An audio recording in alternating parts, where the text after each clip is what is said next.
Good evening. Today is Tuesday, September 10th, and it is now 7:01 p.m. And we will begin our Raymore Arts Commission meeting. Mr. Icky, if I could have a roll call, please. Commissioner Barry. Present. Commissioner Richardson. Commissioner Simpson. Present. Commissioner Jones. Present. Commissioner Gribble. Present. Commissioner Setzer. Present. We do have a quorum. We do have a quorum. If we could all stand for the Pledge of Allegiance, please.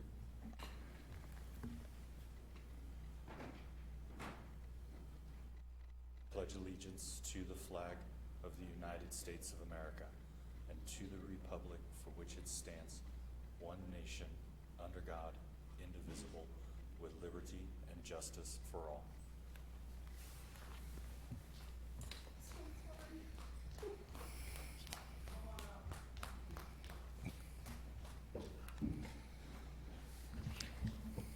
All right, as there is no one joining tonight, we have no public comments or no presentations, so we will move right into committee updates. Mr. Berry, if you would like to give an update on the Public Art Committee, please. Sure. First off, we met just this last Thursday. It was Pat and myself. We had a visiting new commissioner, Pam was with us, as well as a former chair, Sharon Paris, this time representing the DAR, the Daughters of the American Revolution. They'd like to put some displays in our glass cases up here, and she gave a presentation about that and when she'd like to do it. There's 3 different times. One's in September here, coming up pretty quick for Constitution Week. The other is going to be in November for Veterans Day, I believe. And the last will be for, I believe it's March 2020 for is it Women's Month, National Women's Month. And she's asked initially for a week, but with the presentation she sent us and what she talked about, we'd like to have it a little longer than that. So we're kind of pushing to have her extend that. And I think she's agreed with that, but we approved that. So we'll be looking to go forward with that now. In other news, we talked a little bit about trying to extend our first invitations for the Little Free Library book exchanges. Want to see if we can also take some money, perhaps not out of this budget, maybe the next budget, just carve out a little bit in case we have some people the first couple who actually do this. And then Pat talked a little bit about the upcoming holiday sing-along, and more information will be forthcoming as we get closer to that. As well as, Pat, you talked with some people with the community band as well, and you're trying to make sure that they proceed in a legal manner, and so we're all above board and all good there, and way to keep smacking their hands and trying to get them to conform to what we need for to be able to sponsor them or get some money their way. That was it for that meeting. Any guys have any questions? That's me. Thank you, Mr. Berry. I will speak for the Performance Art Committee. We actually didn't meet last month. We didn't really have anything new that we needed to speak for, so we're just going to continue to work out. We'll be wrapping up basically our form that we will have to submit to people that basically want to come and do a presentation for a donation or whatever the case may be. So we'll be wrapping that up, and I'll have an update for that next meeting. And we don't currently have an education working group. We will kind of work to revamp that program, and then we will report out. Okay, Mr. Icky, if you would like to move on to staff reports, please. Thank you, sir. The sheet in front of you, it wasn't included in your packet because I wanted to get the most recent numbers that we could, but the sheet that I handed out just before the meeting that was sitting at your places, that is the current state of the FY19 budget. So that is the current fiscal year budget as it is year to date. What you'll notice in the budgeted column, there are 2 green boxes and 5 red boxes. If you remember at our meeting 2 months ago, Chair Lawrence suggested making a budget amendment to add an additional $1,000 to the Rec Park mural to pay JT Daniels for some of the work that he did there. And then was also to create a new line item for 58 highway banners. And so I've indicated and shown those two in green. The other items in red indicate what those budget amendments took those budgeted amounts to. So you can see we are just about at budget in all of our programs, which is actually a good thing now that we're coming into the end of our fiscal year. So just as kind of a reminder, the end will be on October 31st. That will be our last day, and then we'll start the new budget year. One of the items on your agenda tonight is to approve the new budget, and we are actually going to be recommending overall, typically we see a $20,000 budget allocation because of a generous donation from the Parks and Rec Foundation, which was closing up its operations. We're going to see an additional $10,000 added, and staff has made a recommendation on how to move forward with that donation. That is all we have for staff. Okay, no summer scenes updates, or I'm going to assume Melissa has them. Yeah, I'll say Melissa Okay. would be the best to give that. I know it was a success. Yes. I had fun being able to go and simply participate and watch. That was the first year that I got to do that, and Melissa definitely deserves all the credit for the success of that event.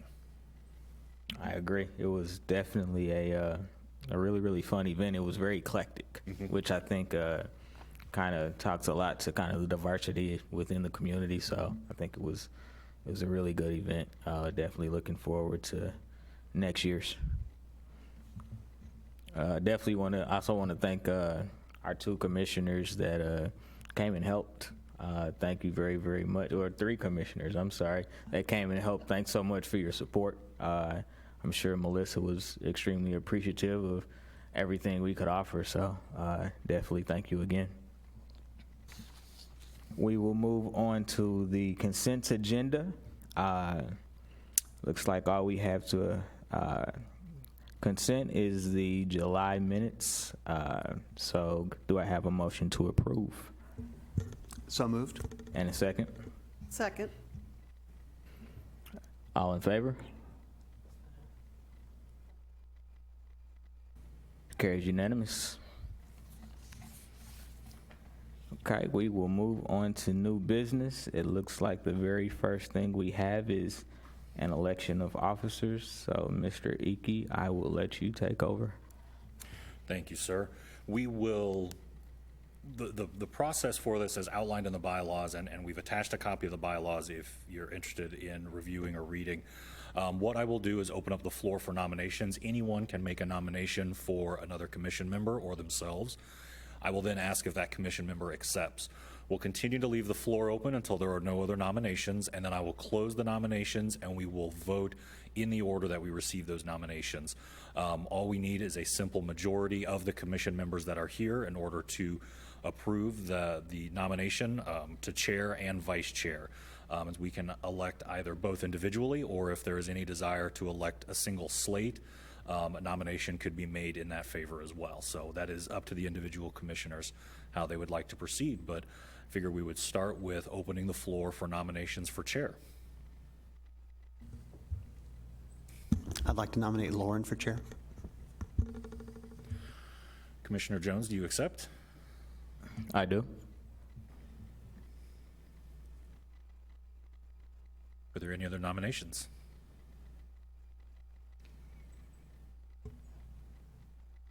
I'd like to nominate Bob Berry. Commissioner Berry, do you accept? Are there any other nominations? Seeing no other nominations, I will close the nominations. With one name on the ballot, we simply need a vote of affirmation. Those voting for Commissioner Jones to be chair, please raise your hand. That is unanimous. And we will now be taking nominations for vice chair.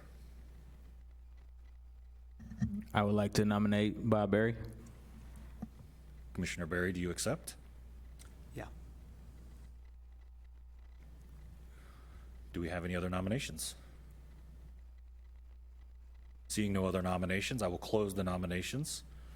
With one name, we merely need one vote of affirmation. Those in favor of Commissioner Berry as vice chair, please raise your hands. Very good. Congratulations, Chair Jones and Vice Chair Barry. All right, we will move to line 2 of new business, which is approval of the meeting schedule. Do I have a motion to approve keeping the schedule to what it is, which is the second Tuesday of each month? I make that motion. May I have a second? I'll second. All in favor, please raise your right hands. Passes unanimous, 6-0. And the very last piece of new business we have is approval of the fiscal year 2020 budget. Do I have a motion to approve? If I may, sir, if there were any questions about the budget, I wanted to be able to answer those, or if there are any highlights that we would like to. One area I did want to highlight, or the first one being the Hawkridge Park permanent art piece. That is where we have slated the donation from the Park and Recreation Foundation. Part of the stipulation for accepting the donation was that it go to a sculpture piece at Hawkridge Park, a permanent sculpture piece. And so I slated that there, and since Hawkridge Park was the next priority list item, it seemed natural to place that in there. I also kept the amount of money that we typically have given to the permanent art piece every year. It's fluctuated between $7,000 and $5,000. I left that at $5,000 so that we have a total of $15,000 for a sculpture piece that we can work on in the coming fiscal year. Everything else has remained relatively stable. The farmers market sponsorship, the art exhibit program here in the council chamber, and the pop-up art project. 2 new items under the partnership and sponsorship item is the Sounds of South Kansas City Community Band. This was a recommendation that came, or a request that came before the commission last year. As they continue to finalize and formalize their organization, it just seemed natural that with the success of them performing at Centerview as well as then performing at Summer Scene, wanted to have a line item in there for them to continue to support them, but also as we move forward with the Performance Art Committee, we'll have a few more stipulations on how they would show their support. They'll be reporting back to us just as the farmers market does. Also included in there, and I wanted to highlight, is the additional sponsorship line for $1,000. This was one area where the Public Art Committee has discussed the Little Free Library initiative. While we are going to be more reactive in this line item, this really will be dependent upon the interest by the homeowners associations, or if there's really interest that from organizations that aren't the homeowners associations. If we receive another request, this would be a great area that we'd be able to use that sponsorship guideline, plus anyone that possibly would want to request. This will give the Arts Commission the ability to have that line item set aside for those requests. The holiday sing-along as well as the summer concert series remain pretty standard, as well as the other items under programming for Family Art Days, Summer Scene, and the classes and programmings for adults. Professional development is the second to last item. We have typically always budgeted $500. There are several networking and educational opportunities in Columbia through Missouri Arts Council, as well as through the Missouri, and I want to get this right, the Missouri Association of Arts Councils.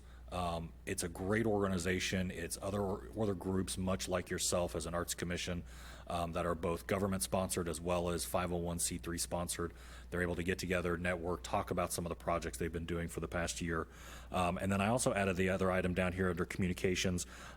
Typically the communications department has handled all of the marketing and advertising for the Arts Commission, but I wanted to include this line in here because I wanted to start capturing what that number looks like, even though the Arts Commission doesn't spend money out of its budget, out of its programming budget for advertising. I wanted to start showing when support comes from another department what that dollar value is, so that we can kind of keep a better accounting of, of when that help does come for our programming. In all, the budget stands at about $30,000 of anticipated revenue and expenditure, and we have allocated every dollar of it. I have a question, 2 of them. On the Hawk Ridge permanent art piece, you have 15,000 slated, and you said 5,000 is what we've spent in the past on sculpture pieces? Typically, we have budgeted in the past about $5,000 for a sculpture piece or a mural piece. Okay. Or that has been what we have allocated. I know that's gone up to about 7,000 this current fiscal year. The previous year, I want to say it was about 6,500 if I remember right off the top of my head, but it's usually been in about that range. What I was attempting to do here is with the $10,000 being donated, and since the stipulation for that donation was it must be at Hawk Ridge and it must be a sculpture, it just seemed natural to be able to take our typical allocated amount, bring it back down to 5,000, and then still have a $15,000 What if budget we line. do not spend that total amount? What does that look like? Much like a good example is the holiday sing-along from last year. We allocated $1,000 for it. Still had about $300 left over in the budget. We're able to reallocate that through a vote of the commission to another project or another program. Okay. Yeah. Okay. The other question is the Family Art Days. I thought that we were doing away with that. Are we? Our plan is, although we don't currently have another name for it, I use that as kind of the placeholder. We are currently looking at what it would take to contract those classes out as we originally had.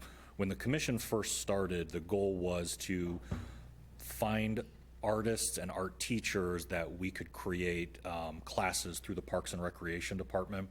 And we would use their contract, we would set up through their scheduling, and we would essentially pay that instructor just a set fee for those classes.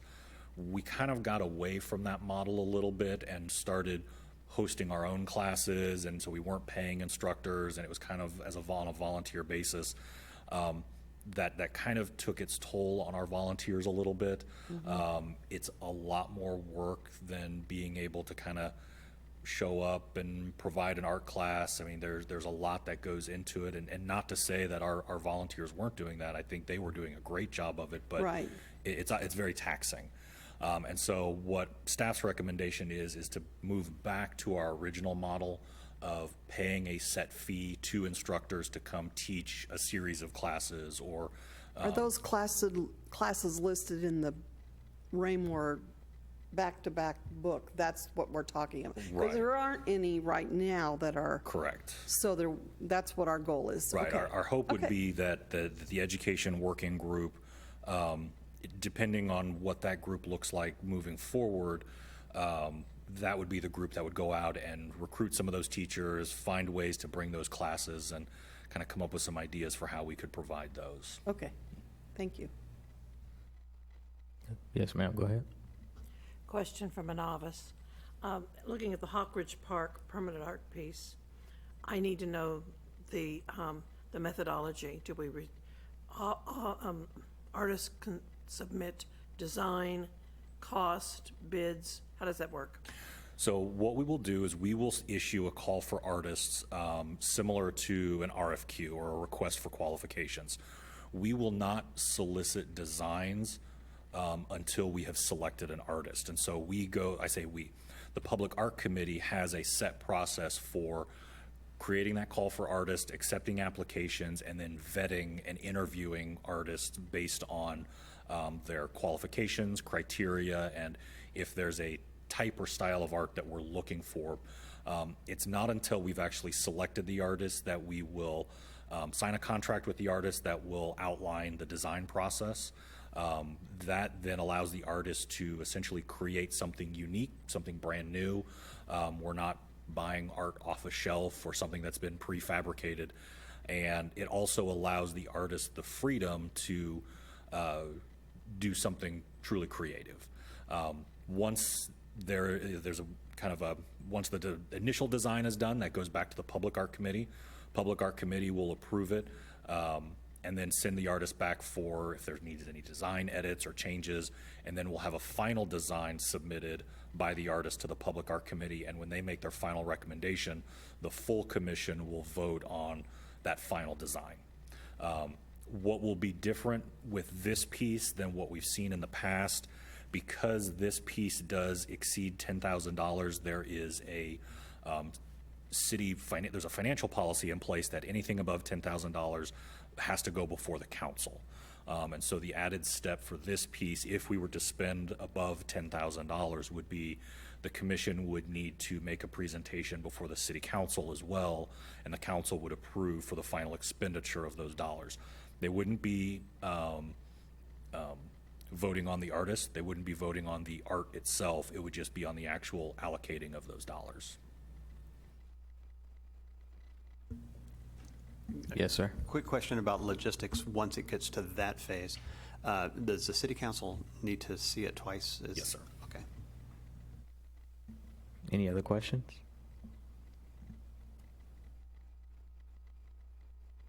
Okay, so can I get a motion to approve the fiscal year 2020 budget then? I make the motion. A second, please. I'll second. All in favor, please raise your right hand. Passes unanimously. Okay, last but not least, we have commissioner comments. I will start this time. First of all, I would like to welcome Ms. Pam Simpson to the team. Definitely looking forward to working with you, and well, we've already worked together once, so definitely looking forward to doing more with you and you bringing your talents to our team. Definitely appreciate it, and we welcome you. Thank you. I would also like to thank you all for your vote of approval. Very, very much appreciated. Looking forward to working with you guys again and seeing what trouble we can stir up this year. Bob, we will follow with you. Okay. We haven't been here in a while. It's nice to see everybody back up here. I think we skipped last month, so good to see everybody. And thanks, staff, as always. And once Melissa gets back, we'll thank her for a wonderful summer scene. And that's it. No comment after that. Ms. Richardson. I just wanted to, I was going to thank Melissa also. It was a great summer scene. And other than that, everything's going great. Good. Mr. Gribble. I would like to thank Mike and his staff for assisting me on a personal note. And I want to thank all the commissioners for being here and doing their job. And that's about it. Ms. Setzer. The holiday sing-along has been set for December 2nd from 3:30 to 4:30 at the same place, United Methodist Church. They were wonderful to host us, and we have the same crew to come back and do it again. So I'll be working on get some advertising out for that, and we'll do it again. And the star of the night, Mrs. Simpson.